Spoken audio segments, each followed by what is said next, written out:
मैंने किसी काले साए को देखा है। टेंट के पीछे वो काला सा था और बड़ा भी। अंशु, मुझे बहुत डर लग रहा है। वो क्या था? कौन था वो काला साया? कोई जानवर था? कोई भालू या फिर जिन्नात?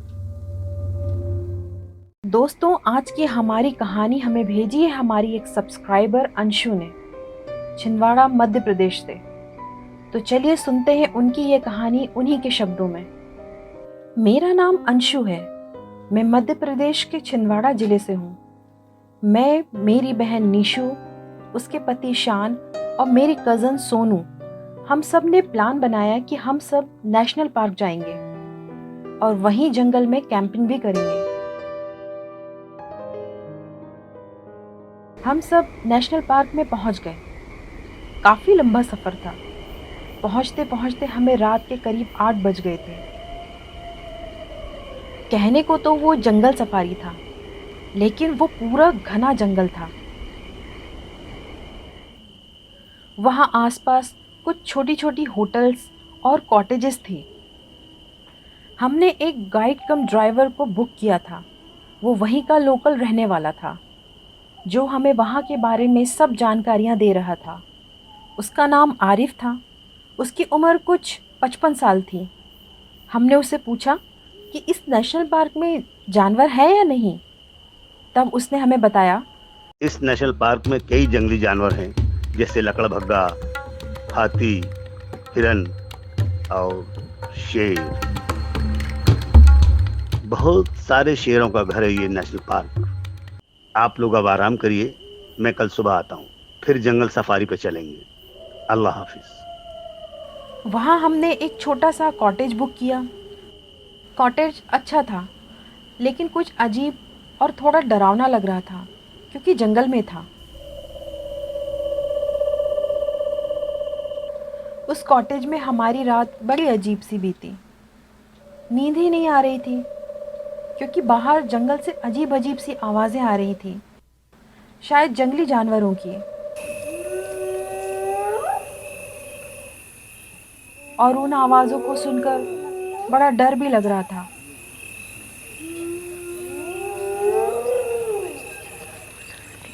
हम सब अगली सुबह जंगल सफारी के लिए निकल गए जीप में।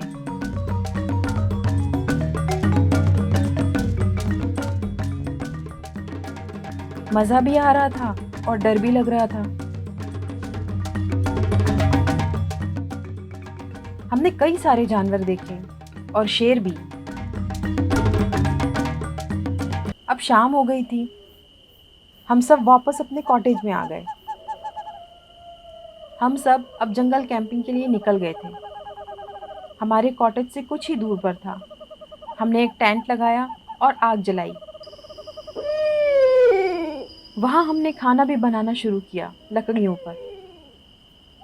हमारे साथ आरिफ खान भी था। बड़ा मज़ा आ रहा था, लेकिन थोड़ा डर भी लग रहा था। जंगल जो था।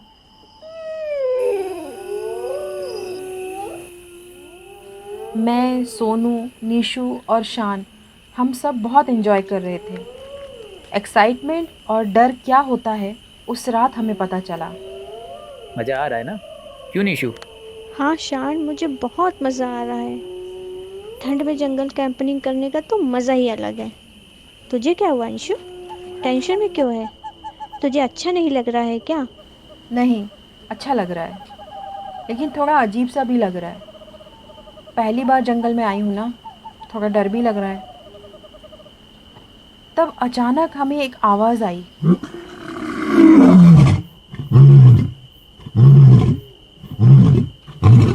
हम सब डर गए। हमारे गाइड आरिफ खान ने कहा, ये शेर की आवाज है। वो हमसे काफी करीब है, जरा सावधानी से रहना होगा। मैंने कहा, कहीं शेर यहाँ आ गया तो? यहाँ आग जल रही है, इसलिए वो हम पर हमला नहीं करेगा। मैंने आरिफ भाई से पूछा, यहाँ रुकना सेफ तो है ना? यहाँ रात में कई हादसे हो चुके हैं, हमें यहाँ से वापस लौट जाना चाहिए, क्योंकि यहाँ खतरा है जानवरों का। और मैंने पूछा, जानवरों का? और और किसका? जिन्नात का। यहाँ पर जिन्नातों का बसेरा है। जिन्नात का? वो क्या होता है? भूत है क्या? नहीं, भूत नहीं। जिन्नातों का जिक्र कुरान और दूसरी इस्लामी किताबों में किया गया है। अल्लाह ने इंसानों को मिट्टी से, फरिश्तों को रोशनी से और जिन्नातों को आग से बनाया है। ये इंसानों से बात कर सकते हैं और इन्हें अपने काबू में भी कर सकते हैं। फिर ये कहाँ रहते हैं? इनका घर कहाँ होता है? जिन्नात जंगलों, पहाड़ों और वीरान जगहों में अपना बसेरा बनाते हैं जहां इंसान मौजूद नहीं होते। जहां पर वो मौजूद होते हैं वहां पर इंसानों को होना पसंद नहीं करते। आरिफ भाई की ये बात सुनकर निशु, मैं और सोनू हम तीनों बहुत डर गए। मैंने पूछा, क्या हम उनको देख सकते हैं? नहीं, हम उन्हें नहीं देख सकते। इनका अपना शरीर होता है लेकिन ये हमें दिखाई नहीं देते हैं। लेकिन वो हमें उनकी मौजूदगी का एहसास करा देते हैं। तभी अचानक हमने जो आग लगाई थी वो बुझ गई। पूरा अंधेरा हो गया। हम एक दूसरे को देख भी नहीं पा रहे थे। लेकिन ये आग कैसे बुझ गई?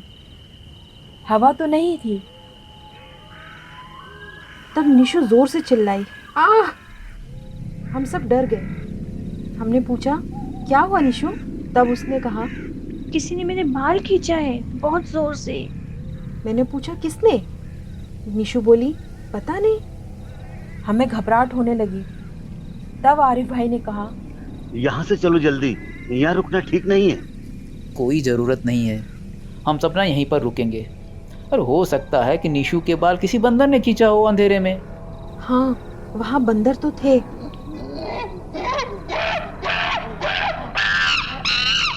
तब अचानक जोर से हवा चलना शुरू हो गई। हम सबको बहुत घबराहट होने लगी थी। हम सब अपने टेंट में गए। वहाँ हम सब टेंट के अंदर जाकर बैठ गए। खैर, हम सब अब अपने टेंट में थे। बाहर निकलने का दिल ही नहीं कर रहा था। अब शान आरिफ भाई की मदद से खाना बना रहा था। मैं, सोनू और निशु टेंट में ही बैठे थे। टेंट काफ़ी बड़ा था। तब अचानक सोनू को लगा कि कोई काला साया टेंट के पीछे से गुजरा। उसने हमें बताया, मैंने किसी काले साए को देखा है। टेंट के पीछे वो काला सा था और बड़ा भी। अंशु, मुझे बहुत डर लग रहा है। वो क्या था? कौन था वो काला साया? कोई जानवर था? कोई भालू? या फिर जिन्नात? बाहर शान और आरिफ भाई खाना बनाने में बिजी थे। तब जंगल के जानवर जोर जोर से चिल्लाने लगे एक साथ।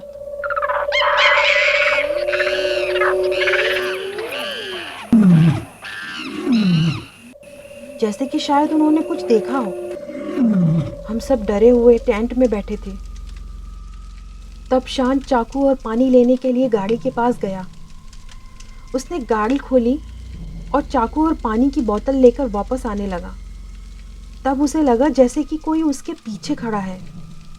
कुछ काला सा बड़ा साया, काफी बड़ा। उसने धीरे से पीछे मुड़कर देखा। उसे एक काला सा अजीब साया दिखा। ना उसकी शक्ल थी, ना कोई फिगर। सिर्फ उसकी 2 लाल आंखें दिखाई दे रही थी और वो आंखें शान को घूर कर देख रही थी। शान वहीं बेहोश हो गया। थोड़ी देर बाद जब आरिफ भाई शान को देखने गए तो उन्होंने देखा वो बेहोश पड़ा था। आरिफ भाई डर गए। अरे शान भाई, क्या हुआ? इनको तो तेज बुखार है। शान का बदन बुखार से तप रहा था। आरिफ भाई ने उसे उठाकर गाड़ी में रखा और फिर हमें बुलाया। हम सब तो शान की हालत को देखकर बहुत डर गए थे कि उसे अचानक हो क्या गया है। और फिर आरिफ भाई ने गाड़ी स्टार्ट की और हम सब वहां से निकल गए। ऐसा लग रहा था कि जैसे कोई हमें वहां से भगाना चाहता है। हम सब वापस कॉटेज पहुंच गए। शान का बुखार उतर ही नहीं रहा था। उसे बहुत ज़्यादा ठंड लग रही थी। कुछ समय के बाद जब उसका बुखार थोड़ा कम हुआ, तब हमने उससे पूछा कि क्या हुआ था, वो बेहोश कैसे हो गया। तब शान ने हमें बताया कि उसने जंगल में क्या देखा। मैंने मैंने वहाँ जंगल में काला सा कुछ देखा। वो वो बहुत बड़ा और बहुत अजीब था। उसकी लाल आंखें मुझे गुस्से से घूर रही थी। बस उसके बाद क्या हुआ मुझे कुछ भी नहीं पता। उसने क्या देखा ये तो वो खुद भी नहीं समझ पाया, लेकिन बहुत ही डरावना मंजर था वो। ना वो जानवर था ना इंसान था। तब आरिफ भाई ने कहा, मैंने पहले ही कहा था, वो अपने वहां मौजूद होने का एहसास करा देते हैं। वो शायद जिन्नात ही हो सकता है। अगर हम वहां ज्यादा रुकते तो वो हमें नुकसान पहुंचा सकता था। इसलिए मैं ऐसी जगहों पर पढ़ाई करके जाता हूं और टूरिस्ट लोगों को हमेशा मना करता हूं कि रात में जंगल में जाना ठीक नहीं है। लेकिन आजकल के नौजवान पीढ़ी को मेरी बात कहां समझ में आती है। उन्हें तो एडवेंचर पसंद है, एडवेंचर। मैंने पूछा कि क्या कभी किसी टूरिस्ट को उन्होंने नुकसान पहुंचाया है या जान से मारा है। तब आरिफ भाई ने कहा, जान लेना तो सिर्फ अल्लाह के हाथ में है, लेकिन हाँ, जिन्नात नुकसान पहुंचा सकते हैं। कुछ साल पहले की बात है, कुछ टूरिस्ट आए थे जंगल में कैंपियन के लिए। वो शराब पी रहे थे, नाच रहे थे और बड़ी वाहियात हरकतें कर रहे थे। और उनमें से एक टूरिस्ट ने पेड़ के नीचे पेशाब किया था और मैंने उसे मना भी किया था कि पेड़ के पास गंदगी मत करो, और खासकर रात में। लेकिन वो नहीं माना। उन टूरिस्ट की गाड़ी का एक्सीडेंट हो गया उसी रात।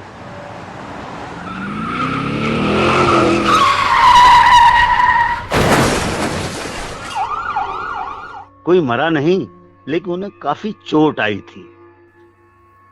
ये सब सुनने के बाद हम सबकी हालत खराब हो गई थी। लेकिन अच्छी बात ये थी कि हमें कोई नुकसान नहीं पहुंचा। हम सही सलामत वहां से सही टाइम पर निकल गए। अब शान भी ठीक था। हम सब ने अपना बैग लिया और सुबह वहां से निकल गए। रास्ते में हम में से कोई भी किसी से बात नहीं कर रहा था। निशु सोई थी, सोनू अपने मोबाइल में कुछ कर रही थी, शान सीट पर लेटा हुआ था, आरिफ भाई गाड़ी चला रहे थे। पूरे रास्ते मुझे आरिफ भाई की बातें याद आ रही थी जो उन्होंने हमें बताई जिन्नातों के बारे में। वो बातें मेरे कानों में गूंज रही थी, उस वक्त भी और आज भी। जिन अल्लाह ताला की एक मखलूक है जो अपना वजूद रखती है। जिन्नात कोई खास इल्म होता है। ये अजीब व गरीब और बहुत मुश्किल काम बड़ी आसानी से कर देते हैं, जो आम इंसानों की बस की बात नहीं है। जिस तरह इंसानों में अच्छे और बुरे लोग होते हैं, और उसी तरह जिन्नातों में भी अच्छे और बुरे जिन होते हैं। तो दोस्तों, अगर आपको हमारी आज की ये कहानी पसंद आई हो तो हमारी कहानी को लाइक करें, हमारे चैनल को सब्सक्राइब करें और हमारी कहानी दूसरों तक भी पहुंचाएं।